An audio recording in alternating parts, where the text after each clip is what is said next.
everyone, and welcome back to Homeschool and Chill, the YouTube channel that seeks to alleviate your stress and anxiety about homeschooling. My name is Corinne, and today what I want to talk to you all about is your homeschool space. We've had a lot of videos about how to homeschool, how to get started, and right when I decided to start recording, that's when the jets decide to start flying over. I live near an Air Force base. But anyway, ignore the jet noise. But today we are talking about your homeschool space.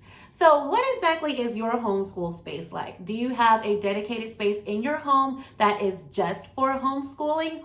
Or do you have a homeschool space that you use for other things throughout your day? And maybe, I don't know, maybe you just don't have the space for a homeschool space at all. I know that this is a little bit of a challenging thing for new homeschoolers when you're just getting started, when homeschooling is something brand new to you and you're trying to figure out, well, how am I going to have school at home and I don't really have the space for it. I don't have a classroom. So if you've watched any of my previous videos, you've probably watched my deschooling video where you have to kind of get out of the mindset of a traditional school. Now, you can have a dedicated space for your homeschool, or you can decide that instead that you're not going to have a dedicated space. It does not have to be like a traditional school in a classroom. So today I'm going to be going over multiple types of homeschool spaces that you can create, and you can decide which one works best for you. And if you've already been homeschooling for a while, you might even realize that your homeschool space is not quite working for you anymore. I know that recently we've made a change to our homeschool space. We used to have a dedicated classroom space. And if you've watched any of the videos we've had in the past, my girls actually did a tour of our homeschool classroom. So the link to that video is in the description if you want to go back and see what our homeschool classroom used to be like. But as time has gone by and as our needs as a family have changed, we realized that we didn't really need a dedicated homeschool classroom. So the room that we used to have as our classroom is now our girls' playroom. We realized that, you know, with all the toys being in their bedroom, between 3 girls, all the toys that they have, it was just kind of chaos all the time. And I got tired of toys being everywhere in their room and having to tell them to clean it up. So instead, we've taken all of their toys, we've put it in our old classroom, and that is now their playroom area. And it's a lot easier for them to keep their toys organized in a much larger space. And even some of the toys that we kind of had stored away because there wasn't much room for it, now it's all in this one room. So they have a dedicated space for play, but not necessarily, you know, one specific place for their lessons anymore. What we've done instead is that we have most of our homeschool work, whenever they're doing their book work, and most of the lessons that we have, we do it around our dining room table. And if you will see from the pictures that I have of my dining room space, it does not really look like a classroom. It's just my dining room table. And I do have a dry erase board where there used to be a picture up on my wall. I took it down, and now instead there's a dry erase board so I can teach from it and explain different concepts that we're learning about.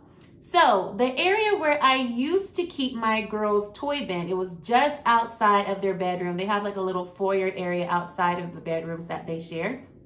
And I removed their toy shelf and put that in the playroom. And so that empty space that is left there, instead I decided to put our most crucial school supplies. So in this area, I do have my rainbow drawers where I organize their paper, their pencils, and other school supplies that we use regularly, different manipulatives that we have to help me explain certain concepts that we are learning about, or different things that the girls may need when they're trying to figure out things on their own. We also have like a little cubby system where each girl has 2 cubbies to store their workbooks that they use, any paper for things that they're working on, and even little totes where they can keep other supplies like crayons, colored pencils, scissors, dry erase markers, rulers, and things like that. And on the top of this cabinet, we have like our globe, and we have a little thing that keeps up with the date and things like that. But for the most part, the things that the girls use on a day-to-day basis is stored in this foyer area just outside of our dining room, which leads to the girls' bedroom. So it's kind of tucked around the corner where my girls' area is nice and colorful and fun, so those things are kept there. And then my dining room area still looks like a decorated dining room area. So I know some of you may be thinking, those of you who are seasoned homeschoolers who've been homeschooling for a while, you may be wondering, like, really? All of your homeschool stuff is just in that tiny little space? No. And which it's possible. You can do it just depending on your homeschooling style and the way that you like to keep things. But a lot of my other items, large items, as far as things that I keep records of the girls' work, the different things that I use to, that the girls may not use day to day, or just different items that I don't want them getting into, like, things that I want them to have permission to get into and not get into on their own. Things like the paint and the glitter and my large supply of glue. I keep items like that in the girls' playroom, but I do have a closet where there are locks on the door, locks up high, so that the girls can't really access those things without me being aware, especially if there's certain things where the girls can injure themselves, cause a big mess, things like that. I keep those items stored in those closets specifically because I can lock those doors. There is another closet door in the playroom where I just have the girls' other play items that I want them to get to on a regular basis. I want to get that more organized later on, maybe have some shelves installed in that closet, but for now it just looks a mess. It is what it is. So because we've made this transition, everything isn't perfect just yet. Like my girls' bookshelf is in the closet because that's where I used to keep it when it was a classroom. We would keep those doors shut, and whenever they wanted a book, they would just open it up and get those things out.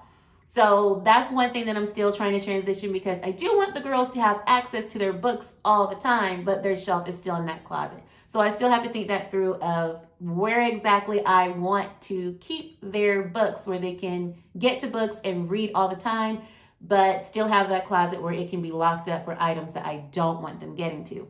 I've told you a little bit about my homeschool space with my children and how we went from one method to another. Let's talk about different types of homeschool spaces that you may be wanting to consider for your homeschool. So of course, there is the traditional method where you can just decide to completely dedicate a room or a space in your house to homeschooling. And it will look just like a classroom in most cases, where you may have desks and books and all of the supplies out, and that room is only for homeschooling. You may not even let your children really go in there to play or do anything else. It is just a room for homeschooling. And for many years, that actually worked for us, because when my girls were younger, I wanted them to understand that this was learning time whenever we went into that room. And I didn't want them necessarily messing with a lot of our school supplies outside of lesson time, especially, when they were small and they just got into everything. But now that they're older, they're becoming a little more responsible. I do see they really needed more space to play, and they have a little more respect for their school supplies. So we have kind of flip-flop things. We don't really need a whole room just for homeschooling. Not to mention, we like the idea of all sitting around the table all together, and my kitchen window lets in a lot of natural light, and it's just very peaceful to sit by the window and all work on lessons together.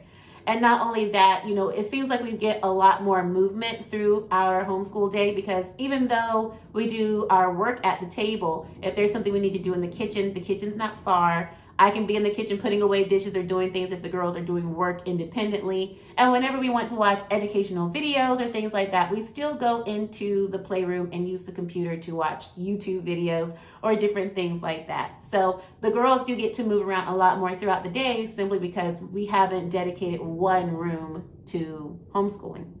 Other than that, another option that you can go with is pretty much the dining room method. There are lots of homeschoolers who do like to dedicate their dining room space to homeschooling. And so what they would do, they would have their table, because instead of buying desks, they would use their table, and they would use different bookshelves, storage systems, cubbies, or whatever, to store whatever books and supplies that they may need for homeschooling. So essentially, the dining room becomes your homeschool classroom.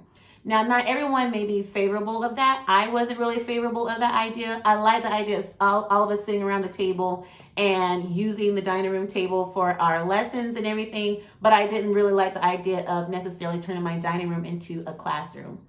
I don't know if I've mentioned this in any of my past videos, but I really like to decorate. I like having a well-decorated home. There's still more projects that I want to do throughout the house, but I definitely wanted my dining room to just look like a dining room. So that's why it worked out perfectly that the little space that's right before you get to my girls' room, there was some empty space there, so we can store our different homeschool items that are very colorful and very childlike. They're in the area of the house that is dedicated to my girls' room. And so the color scheme and everything that's in my dining room remains the same. So for those of you who may be new to homeschooling, or maybe you've been homeschooling for a while, but you just realize you don't have the space to have a whole room dedicated to homeschooling, or even that your dining room may not be large enough, or that you don't want to dedicate your dining room space to looking like a classroom. The other option is to be very minimalistic when it comes to your homeschooling, only having the let's try that again. Only having the essential supplies that you need for homeschooling. If you're like me, you kind of buy a whole bunch of stuff and you realize what you don't need and you end up giving it away or selling it or whatever. But if you can really stick to just the essentials, just the things that you need, then you may actually be able to have what I would call a portable classroom. And that would mean that you either get a cart or some kind of storage system on wheels where you can move it to whatever part of the house that you need to homeschool. So you don't have a dedicated space, but wherever you decide to do lessons for the day, you can move that cart or you can move that basket or whatever your storage system is. You can just have it in that area and school happens wherever. So if your child does decide to sit down at the dining room table to do work, instead of the whole area looking like a classroom, you just pull out the cart and your child has whatever folders, whatever supplies that they need to get through the day. And when they're done, they clean up, put everything on the cart, and you can store that in a closet or wherever you need to. Speaking of closets, some people even use that as an option. If there's a closet that you're not really utilizing, then you can have your house look just like your regular house, but when you open up that door, you have lighting in there so your child will be able to see, and you have like a little desk area and everything just in that closet. And then when your child is done for the day, then you put everything away in that closet, close the door, and you can never tell that homeschooling was taking place. Another option, it really depends on your teaching style and what you like to do with your children. And that's if you get out of the mindset that homeschool has to take place at home, then that opens up a lot of options where you don't have to have a dedicated homeschool space in your house. So options that you have are to just get your kids out, go outside, go to the library. The library is an amazing place for homeschoolers. We already know that we love the library because there's so many resources just to educate your children, but not only that, you can use that space to homeschool your children. Not only because there are books there that you can use, and there's tables and there's computers where your children can do their work, but because the library actually has a lot of events that go on. If you keep up with what's going on in your community, you might discover that there are a lot of things that can supplement or enrich your educational experience for your children. And so learning doesn't just have to take place in your house. So use places like libraries, use places like museums, and just different things that are going on in your community where the world becomes your child's classroom. And then you don't have to use places in your house quite so often if you actually get your children out. So those are the different options that I have for your homeschool space. I hope that you found something in this video that will help you to decide how you want to create the perfect homeschool space for your family.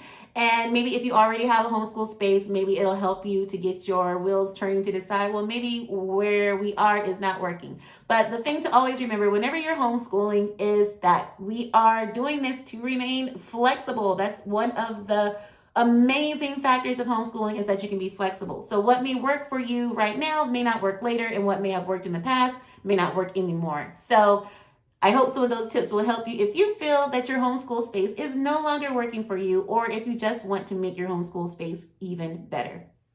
So I hope that you like this video. I hope that you like, share, and subscribe. But most of all, love yourselves. Bye, love.